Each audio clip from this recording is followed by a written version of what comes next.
રામાયણની નાની એવડી વાત હું કરું છું બે કોથી કટ કરીને.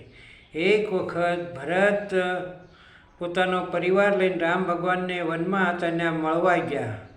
ભરત અને શત્રુઘ્ન એની બધી માતાઓને બધા મળવા ગયા ત્યારે ત્યાં એક વિશાળ સભા ભરાણી. એમાં લોકમત, વેદમત અને સતમત ત્રણ પ્રકારના માણસો હતા અને બધાનો મત ભેગો થયો.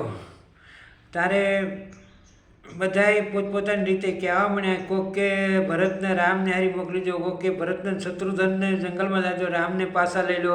આવી રીતે બધે મત નોખા કરવા માંડ્યા. ત્યારે રામે કીધું કે ભરત, તું કેમ હું કરીશ, તું જેમ તું કશ એમ કરીશ, પણ એક વાતનો વિચાર કરજે કે આપણા બાપા વચન ખાતર પોતાનો જીવ દીધો છે.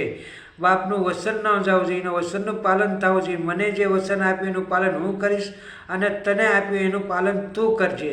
આવી રીતે રામ ભગવાને ભરતને કીધું. તે ભરતે કીધું, પ્રભુ, હું મારું વચનનું પાલન કરીશ અને તમે જેમ કહેશો હું કરીશ. ત્યારે રામ ભગવાને કીધું કે ભરત, તમે ઘેરે વયા જાઓ પરિવારને લઈને, અને 14 વર્ષ પૂરા થયા ત્યારે તારી ઈચ્છા હશે તો હું રાજગાદી લઈ લઈશ.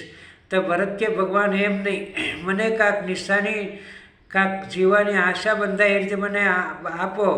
તો કે શું જોઈ? ત્યારે ભગવાનના પાદુકા માંગ્યા અને પાદુકા માથે મૂકીને અને ભરત રામના પાદુકા લઈને અને ઘેરે આવ્યા અને રાજગાદી માથે પાદુકાને મૂકીને અને કીધું, રાજે રામનું છે, પાદુકાએ રામના છે, અને હું એમનો સેવક બનીને પાદુકાના હારી શરત બંધાઈને જેમ રાજ હાલશે એવી રીતે હકાઈશ, પણ પાદુકાની આજ્ઞા પહેલાં લઈશ. આવી રીતે ભરતે કીધું. તો આવો મિલન થવો જોઈએ, આવો ભાઈ બહેનો પ્રેમ હોવો જોઈએ. રામાયણ એ શીખવાડે છે કે હપીને સત્યના માર્ગે હંમેશા હાલો, એની જીત થાય હંમેશા. જય દ્વારકાધીશ.